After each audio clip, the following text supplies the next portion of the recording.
ఇదిరా మొక్క అంటే సెక్యూరిటీ మామ.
నా గొడవల్లోనే దొంగతనం చేస్తారా? చేసి ప్రాణాలతో బయటపడదామనే. సార్ మీ గురించి వీళ్ళకి పూర్తిగా తెలియదు సార్. సరాసరి పులిగుహలోకే ప్రవేశించి పులిగోలు పట్టుకుపోదాం అనుకున్నారు. అయ్యా మాకేం తెలియదయ్యా, అమ్మ తోడయ్యా. ఏరా అమ్మ తోడేస్తే అమాయకులు అనుకుని వదిలేస్తాననుకున్నారా? మీరు ఇలాగెందుకు చెప్తారా? రే లక్ష్మణ్ సార్, వీళ్ళ తలకాయని తీసి మన ఫ్యాక్టరీ గోడౌన్కి వేలాడతీయండిరా. ఇంకోసారి ఎవరైనా ఫ్యాక్టరీలోకి అడుగు పెట్టాలంటే 1000 సార్లు ఆలోచించాలి. అయ్యగారు నిజంగా ఆ డబ్బుల సంగతి మాకేం తెలియదు అయ్యగారు. మేమేదో చిల్లర దొంగతనాలు చేసుకునే వాళ్ళం అయ్యగారు. మీరు నమ్మిన నమ్మకపోయినా మేము చెప్పేది నిజమయ్యా. ఎరా మీ మాటలు నమ్మమంటారా? నమ్మండి అయ్యా. రే లక్ష్మణ్ వీళ్ళని వదిలేసి చెరొక 500 ఇచ్చి పంపించు. అలాగే సార్ పోలీస్ కేసు పెడదాం సార్, త్వరగా పట్టుకుంటారు. అదేమైనా మా తాత ముత్తాతలు సంపాదించిందయ్యా. అడ్డమైన గడ్డి తిని సంపాదించింది. పోలీసోళ్ళకి ఇన్కమ్ ట్యాక్స్ వాళ్ళకి లెక్కలు చెప్పాలి, ఆ మాత్రం కూడా తెలియదు. వెధోపియ్యవి.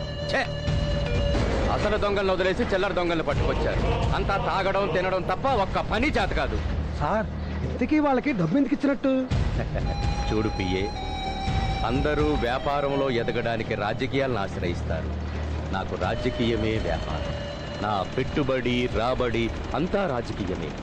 వాళ్ళెవరో ఈ ఎంపీ గంగరాజు ఫ్యాక్టరీలోనే దొంగతనం చేశారంటే నా గురించి పూర్తిగా తెలిసన్నా అయ్యుండాలి, లేదా నాకంటే పెద్ద దగులుబాజీలైనా అయ్యుండాలి. పిఏ, సార్ పార్లమెంటు సమావేశాలు ముగిసేలోగా వాళ్ళెవరో నాకు తెలియాలి. అలాగే సార్.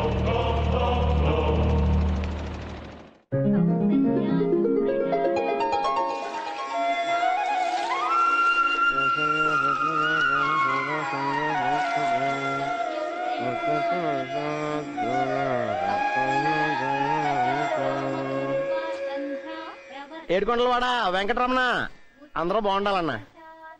అదేంటి గోవింద అనకుండా అందరూ బాగుండాలంటున్నాను అనుకుంటున్నావా? అందరూ బాగుంటేనే కదన్నా మేము కూడా అందులో ఉండేది. అలా ఉంది మన లాజిక్.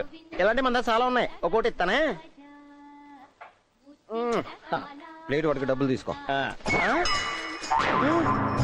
ఏం బాబాయ్, ఈ నోట్లోంచి హోలే కాదు హోల్ వరల్డ్ కనిపిస్తుంది.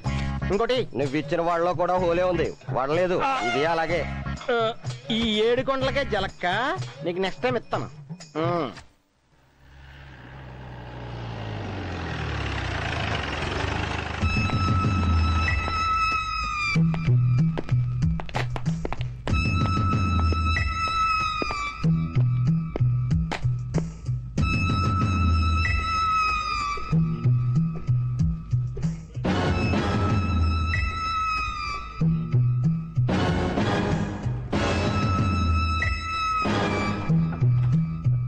కానిస్టేబుల్ మేడం, వీడేం చేశాడు? మార్కెట్ లో బియ్యం దొంగతనం చేశాడు మేడం. బియ్యమా? మేడం, బియ్యం దొంగతనం చేస్తావురా? ఎందుకు చేస్తావు? ఏం చేయను మేడం, మార్కెట్ లో బియ్యం రేట్ 40 రూపాయలు ఉంది. ఉంటే మాత్రం దొంగతనం చేస్తావు? దొంగతనం చేస్తావా? బియ్యం కావాలి నీకు, బియ్యం. కానిస్టేబుల్ మేడం, వీడేం చేశాడు? సిటీ బస్సులో కాలేజీ అమ్మని బాగా గోకాడు మేడం. గోకుతావరా? గోకుతావరా నువ్వు? గోకుతావా? అంత దురదగా ఉందా? నీ భయపడానికి అమ్మాయి కావాల్సి వచ్చింది. కానిస్టేబుల్ మేడం, నేను కొట్టక ముందే వీడు పడ్డాడేంట్రా? అమ్మా కొట్టిన తర్వాత ఎలా పడాలి కదా మేడం, అందుకే ముందే పడ్డాడు. లేపండి. ఎంతకేం చేశాడు రైడు? ఒక ముసలావిడిని పట్టపగలు అందరి ముందు నిర్దాక్ష్యంగా చెప్పాడు మేడం. రేయ్, నీలాంటి వాడిని మామూలుగా శిక్షించకూడదురా. బట్టలు లేకుండా ఒంటి కాళ్ళ మీద నిప్పుల మీద నడిపించాలి. అంత పని మాత్రం చేయకండి. అసలు ఏం జరిగిందంటే బ్రదరు, ఆ ముసలిదాని మెల్లో అండి ఈ పాటి మందం ఉన్న నాంతాడు ఉందండి. రైలు ఆగటానికి చైన్ లాగుతారు కదండి, అలాగే ముసలిదాని మెడలో చైన్ ఇచ్చుకుని గబుక్కుని లాగానండి. ఎంతసేపటికి ఓడలేదండి. పట్టు వదలని విక్రమార్కులాగా మళ్ళీ ట్రై చేశానండి. ముసలిదేమో చచ్చిపోయిందండి, చైన్ నా చేతిలోకి వచ్చిందండి. నాకు తెలియట్లేదు బ్రదరు, ఎంతకే ముసలిది ఎలా చచ్చిపోయిందంటూ ఇప్పటికీ నాకు అర్థం కావట్లేదు. అర్థం కాలేదురా? అర్థం కాలేదురా?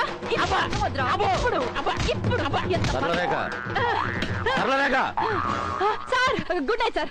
Good morning sir. అలాగే ఉంటది, పగలు రాత్రి తేడా లేకుండా కలలు కంటే. టోపీ పెట్టుకుని లాఠీ ఊపుకుంటూ స్టేషన్కి వచ్చేయటం కాదు, పని చేయండి. నువ్వు యూతేంట్రా? ఎన్నాళ్ళు ఇలా ప్రేమించుకుంటావు? నీకో నాకో పెళ్ళేంత వరకు. చిలిపి, మరి నీకు నాకు పెళ్ళెప్పుడు? చాలే ఊరుకో, అవే మాటలు. 2 ఇడ్లీ ఒక వడ కోసం హోటల్ మొత్తం కొనేస్తామేంటి? మీది లవ్ కాదురా రే, కొవ్వే. ఒరే రమణ, ఆ గంగోగడి ఇంటికి వెళ్ళి పాలట్రా. అలాగే. వెళ్ళారా?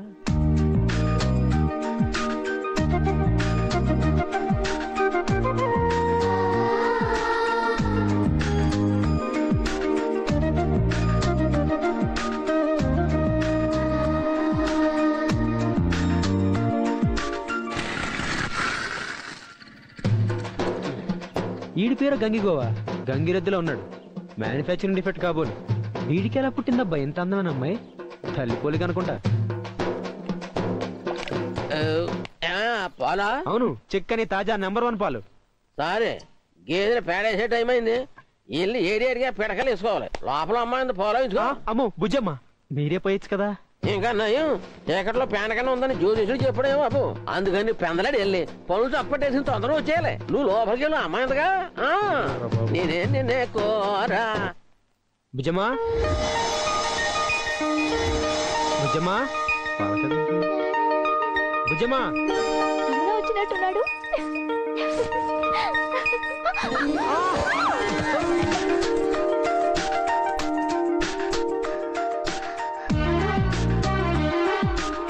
పువ్వు నీ తుమ్మిది గుచ్చినట్టు గుచ్చావబ్బాయా. పువ్వులా ఇంత తేలిగ్గా ఉన్నావంటే అసలు మోస్తున్నట్టే లేదు. అలాగే ఉంటుంది. నీకు కావాలంటే నంబర్ 1 పాలేంటయ్యా, నా మొత్తం మురి పాలే అందిస్తా. తీసుకుంటావా? పాప పాలెక్కడా? అక్కడ దీంతో చాలా జాగ్రత్తగా ఉండాలి.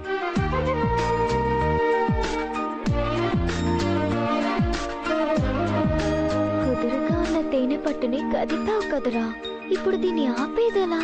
2003, 2004లో ఎరువుల వ్యాపారి మహేంద్ర గారింట్లో 2 కోట్ల రూపాయలు విలువ చేసే నగలు, క్యాష్ దొంగతనం జరిగింది. నిన్నటికి నిన్న mega seeds company owner MP Gangaraj గారింట్లో 5 కోట్లు. ఏం చేస్తున్నారయ్యా మీరంతా? సార్ ఇంకో ఛాన్స్ ఇచ్చి చూడండి సార్, నేనేంటో చూపిస్తాను. ఇంకొక ఛాన్స్. ఎన్నిసార్లు ఇవ్వాలయ్యా ఛాన్స్? ఇదేమన్నా బంపర్ డ్రానా? సార్ అది చిచి, డిపార్ట్మెంట్ పరువు పోతోందయ్యా. వీలైనంత త్వరగా ఆ దొంగల ముఠాన్ని పట్టుకోకపోతే ఈ కేసును సిబిఐకి అప్పగిస్తానని ఆ హోమ్ మినిస్టర్ నాకు వార్నింగ్ ఇస్తున్నాడు. మధ్యలో ఈ మీడియా గోల. ఓ పక్క హోమ్ మినిస్టర్, మరో పక్క ఎంపీ గంగరాజు. అస్సలు సమాధానం చెప్పుకోలేకపోతున్నాను. This is shame on our part. మీరేం చేస్తారో నాకు తెలియదు, but I want result immediately. ఇదే నా ఫైనల్ వార్నింగ్. సార్ చల్ ఎర్ర జెండ నీయలో ఎర్రనిది జెండ నీయలో. ఎరా పోలీస్ స్టేషన్ లోనే ఎర్రజెండ పాట పాడతావా? ఎన్కౌంటర్ చేసేస్తా. చాయ్ అక్కర్లేదలా. సర్లమ్మా ఆ ఫైల్ తీసుకురా, నేను మళ్ళీ చేస్తాను. ఆ దోపిడీ దొంగలు జాడేమన్నా తెలిసిందా?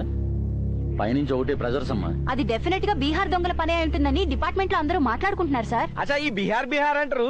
ఈ బీహార్ దొంగలు ఎవరు సార్? అసలు బీహార్ ఎక్కడ ఉంది సార్? కూకట్పల్లి పక్కనే. దగ్గరే పట్టుకోవచ్చుగా. పట్టుకోవడానికి డిపార్ట్మెంట్ ఉంది కానీ ఆ. నువ్వు వెళ్ళి నీ పని చూడు. చాయ్ తాగుతారా సార్? మ్మ్. అమ్మో, వాళ్ళెవరైనా సరే ఎక్కడున్నా సరే వాళ్ళని పట్టుకునేంత వరకు నేను నిద్రపోను. సరళ రేఖ మజాకా. పట్టుకుని చాలే గాని బయట కేసులు ఏమైనా దొరుకుతాయేమో చూడు. నీ సీటు నాదిరో, ఆ ప్రమోషన్ నాదిరో.